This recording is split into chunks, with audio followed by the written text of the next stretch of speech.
Hello everyone, in this video lecture we will discuss how to find particular integral of any linear differential equation। देखिए, यदि हमारी particular integral वो इस type की है, particular integral is equals to 1 में F of D E की power ए x. ये किसके इक्वल हो जाएगा कि 1 में जहाँ पे हमारे पास डी होगा वहाँ पे हम पुट करेंगे ए। जैसे ये है, यहाँ पे 2 होता तो मैं यहाँ पे 2 पुट करते, डी की जगह अगर 3 होता, ए की वैल्यू यानी कि कुछ भी हो सका है गिवन डिफरेंशियल इक्वेशन में। तो 1 में एफ ऑफ डी यानी कि डी का फंक्शन है ई की पावर ए एक्स। तो ये चीज़ किसके इक्वल होगी? अगर पार्टिकुलर इंटीग्रल मेरा इस टाइप का बन रहा है तो 1 में एफ ऑफ डी ई की power A X F of A, यानी कि जहाँ पे डी होगा वहाँ पे मैंने इस ए को पुट करना है एंड ई की पावर ए एक्स प्रोवाइडेड क्या कि एफ ऑफ ए है ना जो वो नॉन जीरो होना चाहिए। अगर ये जीरो की इक्वल हो जाता है, डिनोमिनेटर में जीरो, इसका मतलब क्या है? नो डिफाइन वाली चीज़ ए की power x divide by zero no define हो जाएगा। तो ये कह रहा है कि एफ ऑफ ए, इसके लिए कंडीशन है कि एफ ऑफ ए वो नॉन जीरो होना चाहिए। उसके बाद हम एक एग्जाम्पल से एक लीनियर डिफरेंशियल इक्वेशन हम लेके चलते हैं। The linear differential equation is, यदि हमारे पास लीनियर डिफरेंशियल इक्वेशन कुछ इस टाइप की है, जैसे d2y divide by D X का होल स्क्वायर प्लस के 3 dy divide by D X minus के 4 इंटू में y is equals to 0। Given equation in symbolic form. Now जैसे यहाँ पे e की पावर ए एक्स राइट साइड में अगर 0 है तो उससे क्या होगा कि हम कॉम्प्लीमेंट्री फैक्टर निकालेंगे, वही हमारा जनरल सॉल्यूशन होगा। लेकिन लेफ़्ट साइड में x यानी कि कोई भी वैल्यू की पावर ए एक्स है, साइन का फंक्शन है, कोस का फंक्शन है, लोगरिथम फंक्शन, हम आगे डिस्कस करेंगे। इस लेक्चर में हम डिस्कस करेंगे e की पावर ए एक्स यानी कि एक्सपोनेंशियल फंक्शन अगर हमारा हो तो, यानी कि राइट साइड में कुछ है, x की वैल्यू कुछ है, तो हम पार्टिकुलर इंटीग्रल निकालेंगे। अगर ये 0 के इक्वल होता तो उस केस में हम कॉम्प्लीमेंट्री फैक्टर निकालेंगे, वही हमारा जनरल सॉल्यूशन होगा। But in this case general solution is equal to complementary function plus particular integral, वो हमारा कंप्लीट जनरल सॉल्यूशन होगा इस डिफरेंशियल इक्वेशन का जो मैंने लेके चली हुई है। नाउ गिवन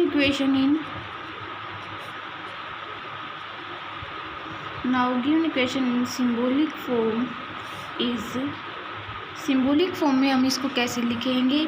जैसे हमने क्या पुट किया था कि डी बाई डी एक्स को हम क्या लेंगे? डी लेंगे। अगर डी स्क्वायर है तो हम क्या लेंगे? डी का square. d2 divide by D X का स्क्वायर है तो उसको लेंगे डी स्क्वायर। तो ये आएगा मेरे पास डी स्क्वायर माइनस प्लस के 3 इंटू में डी माइनस के 4 इंटू में वाई इज इक्वल्स टू ई की power A x. Now for axillary equation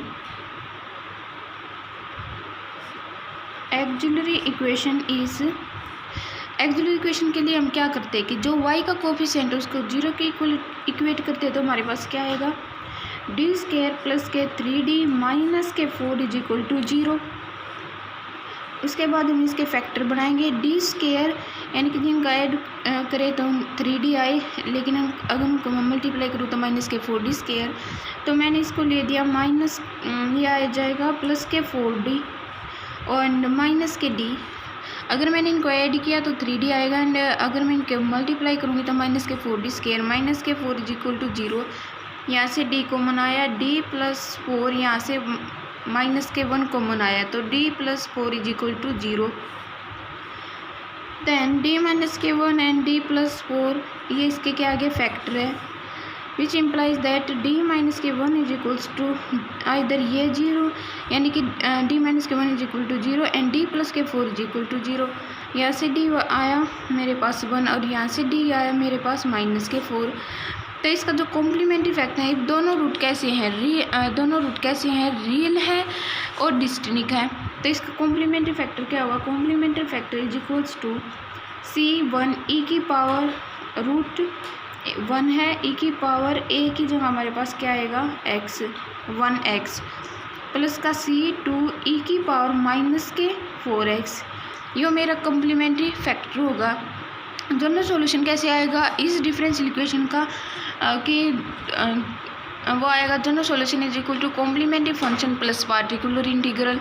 अब देखिए पार्टिकुलर इंटीग्रल है वो हम कैसे निकालेंगे, जैसे 1 में एफ ऑफ डी हमारे पास ये जो सिंबॉलिक फॉर्म होगी इसकी वो होगी, यानी कि D square plus K 3d minus के 4, उसी को हमने एफ ऑफ डी लेना, यानी कि जो मैंने ऊपर बताया था कि एफ ऑफ डी मेरे पास क्या होगा, तो एफ ऑफ डी यही होगा D square plus K 3d minus के 4।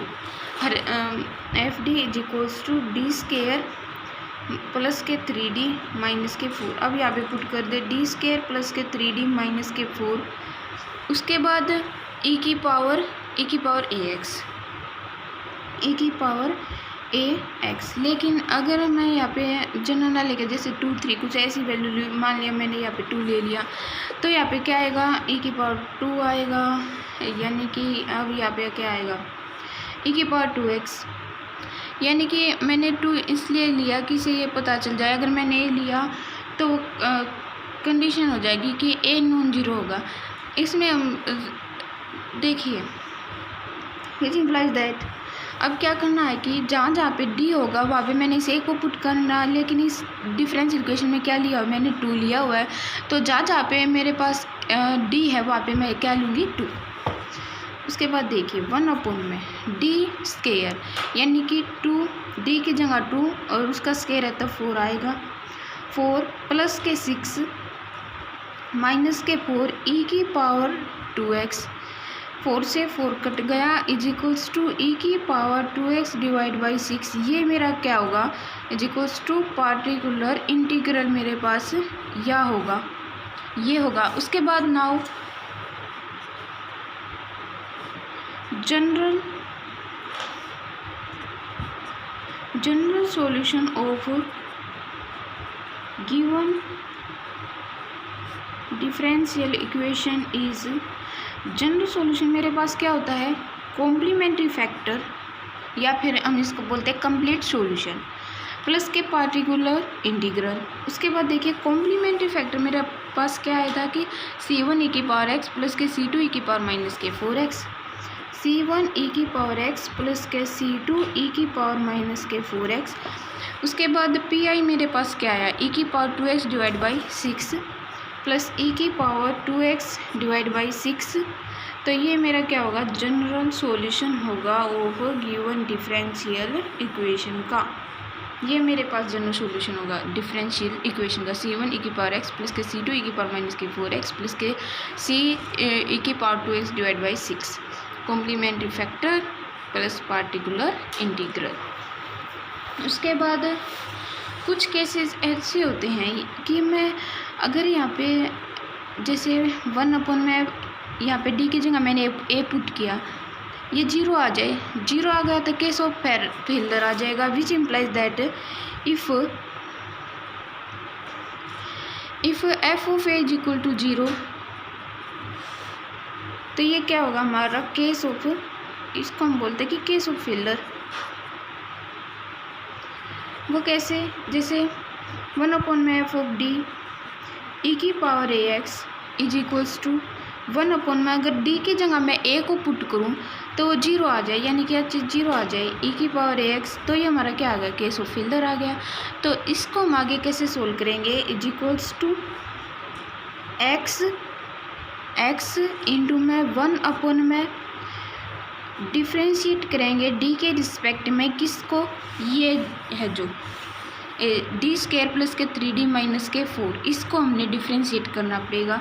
अब ये तो क्या आ गया डायरेक्ट आ गया, अगर यहाँ पे ये 6 भी ना होता, यानी कि अगर यहाँ पे 0 आ जाता, मैं तब की बात कर रही हूँ, अगर यहाँ पे 0 बन जाता तो वो केस ऑफ फेलियर हो जाता है। केस ऑफ फेलियर होने के बाद जो एफ ऑफ डी होगा ना, जो हमारा एफ ऑफ डी था उसका हमने डिफ्रेंशिएट करना पड़ेगा डी के रिस्पेक्ट में और इनटू में ई की पावर ax। इसको अब हम बुक से देखेंगे कि अगर केस हमारा फेल हो जाए, अगेन ये रिपीट होता रहेगा। अगर आप कह दो कि एफ ऑफ डी अगर डी के रिस्पेक्ट में डेरिवेटिव कर दे ये अगेन 0 बन जाए तो फिर क्या करें, फिर क्या करना है कि एक एक्स तो पहले वाले का, एक एक्स नेक्स्ट वाले का आएगा, तो ये क्या आ जाएगा एक्स इंटू में एक्स एक्स स्क्वायर। उसके बाद 1d/d जो एफ ऑफ डी आएगा, यानी कि जो ये आएगा इससे मान लिया मेरे पास आ गया D square plus K 3d। इसका फिर तो मैंने क्या करना पड़ेगा, डिफ्रेंशिएट करेगा डी के रिस्पेक्ट में। ये प्रोसेस जब तक रिपीट होती रहेगी जब तक कि डिनोमिनेटर में मेरी कोई फाइनाइट टर्म ना आ जाए। ओके, अब हम इसको बुक से करेंगे कि कैसे हम, अगर केस ऑफ फेलियर हमारा बनता तो हम उसको कैसे सोल्व करेंगे। देखिए ये एग्जांपल देखिए, गिवन इक्वेशन हमारी ये है, सिंबॉलिक फॉर्म इसकी ये होगी, d/dx को हमने d पुट किया, स्केयर है तो d स्केयर माइनस के 6d प्लस के 9 इंटू में y इक्वल टू e⁻3x। उसके बाद इसकी एक्जुलर इक्वेशन कोफिशिएंट ऑफ y है जो उसको हम 0 के इक्वल इक्वेट करेंगे। d-3 का होल स्केयर बन रहा है ये d स्केयर 9 माइनस के 6d इक्वल टू 0, तो ये क्या आएगा d इक्वल टू 3। ये क्या आ गया, सेम रूट आ गया। सेम रूट के लिए मैंने करवाया हुआ है कि c1 प्लस में c2x, अगर मान लिया इसका एक और 3 आ जाता है, यानी कि रूट ये डिफरेंशियल इक्वेशन अगर 2 ऑर्डर की है तो उसके 2 ही क्या होंगे, रूट होंगे। अगर 3 ऑर्डर की है तो 3 रूट होंगे, 4 ऑर्डर की है तो 4 रूट होंगे।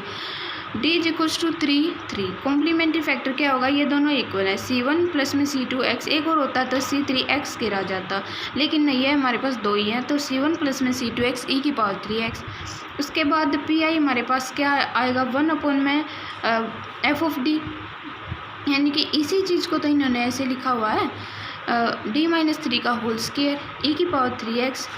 अब देखिए d की जगह मैंने क्या पुट करना है, 3, यानी कि x का कोफिशिएंट 3 है, 3 माइनस के 3। अब ये putting d equals to 3, d को 3 पुट किया तो 1/0⁻3x, ये क्या बन गया, केस ऑफ फेलियर। यही मैंने बताया था कि अगर एफ ऑफ ए हमारा 0 आ जाएगा, 1/f of D e⁻x, F of D अगर 0 है तो हमारा इस टाइप का बनेगा, इस टाइप का बनेगा तो हमारा हम इसको आगे सोल्व करेंगे। देखिए is equals to X, denominator है जो उसका हमने क्या करना है, डी के रिस्पेक्ट में डिफ्रेंशिएट करना है, e⁻3x is equals to x. उसके बाद इसका अगर डिफ्रेंशिएट किया तो पावर आगे आएगी, पावर में से 1 माइनस हो जाएगा, 2 इंटू में d-3 आ जाएगा, x के डिवाइड में हमने 2 ले लिया, 1 में d-3 e⁻3x। उसके बाद x/2 अगेन हमने क्या पुट करना है कि जहाँ पे x का कोफिशिएंट है वो पुट करेंगे, फिर से अगेन 3 माइनस के 3, ये फिर तक क्या बन गया, अगेन केस ऑफ फेलियर। ये प्रोसेस हमने जब तक रिपीट करनी है जब तक कि डिनोमिनेटर में कोई फाइनाइट टर्म ना आ सकती। उसके बाद पी अगेन फिर से हमने करना है, एक एक्स पहले वाले का था, एक एक्स वाले का, x/2x 1 में d-d। उसके बाद इसको डिफ्रेंशिएट करने के बाद d-3 आया। नाउ अब हम इसका डिफ्रेंशिएट करेंगे d के रिस्पेक्ट में, d में d-3 e⁻3x is equals to, ये क्या आएगा x² डिवाइड बाई 2, इसका क्या आएगा e⁻3x। इसका डिफ्रेंशिएट किया तो क्या आएगा, 1 आ गया जो कि फाइनाइट है। इनफाइन अगर नीचे 0 बनता तो हम क्या लेते, अगेन यही रूल अप्लाई करते जब तक कि फाइनाइट नहीं होती। लेकिन अब हमारे पास फाइनाइट आएगी, यानी कि अगर मैं इसका डेरिवेटिव करूँ तो मेरे पास 1 आ रहा है, यानी कि e⁻3x बच्चा। तो hence the complete solution of given differential equation is y is equals to complementary factor plus particular integral. y is equals to complementary factor मेरे पास यह आया था, c1 प्लस में c2x e⁻3x, इसके अंदर कॉम्प्लीमेंट्री फैक्टर की वैल्यू पुट कर देंगे, और पार्टिकुलर इंटीग्रल मेरे पास यह है, इसकी वैल्यू पुट कर देंगे। तो ये है जो कंप्लीट सॉल्यूशन होगा इस गिवन डिफरेंशियल इक्वेशन का। उसके बाद next example, d2y divide by dx का स्क्वायर माइनस के 5 dy divide by dx plus के 6y इक्वल टू की पावर 4x। सिंबॉलिक फॉर्म हमारे पास ये हो गया। एक्चुअली इक्वेशन इसके कोफिशिएंट को 0 के इक्वल इक्वेट करेंगे, उसके बाद इसके फैक्टर, इसके बाद इसके रूट आ गए। सेकंड ऑर्डर किया तो 2 रूट आए, यानी कि d इक्वल टू और 3 ये रियल है और डिस्ट्रिक है। उसके लिए हमारे पास कॉम्प्लीमेंट्री फैक्टर ये ऐसे आया था निकल के, c1 e⁻2x प्लस के c2 e⁻3x। Particular integral 1/f(d)। f(d) हमारे पास क्या है, d² माइनस के 5d प्लस के 6 e⁴x। उसके बाद इसका क्या कर रहा है कि ने इसको फैक्टर किया, d² माइनस के 5d प्लस 6d माइनस के 2d माइनस के 3 के फैक्टर आए। उसके बाद पार्शियल फ्रैक्शन से इसको सोल्व किया है। तो पार्शियल फ्रैक्शन से सोल्व करेंगे तो हमारे पास ये आएगा 1/d माइनस के 3 माइनस के 1/d माइनस के 2। ये आप सभी है जो 12th में करके आ चुके हैं। 1/d माइनस के 3 पार्शियल फ्रैक्शन से आया, रिजोल्व कर दिया हमने e⁴x। उसके बाद अलग अलग e⁴x को अंदर मल्टीप्लाई कर दिया, 1/d माइनस के 3 e⁴x माइनस के 1/d माइनस के 2 e⁴x। उसके बाद इसका आगे कैसे सोल्व होगा, देखिए हमारे पास एक टर्म यूज होती है, जैसे ये है कि 1/d माइनस के अल्फ़ा और इंटू में x हो तो वो किसके इक्वल हो जाएगा, e⁴x, यानी कि ये नेगेटिव है। तो अगर यहाँ पे नेगेटिव है d माइनस के अल्फ़ा तो बाहर पॉजिटिव और इंटीग्रेशन के अंदर है नेगेटिव आएगा।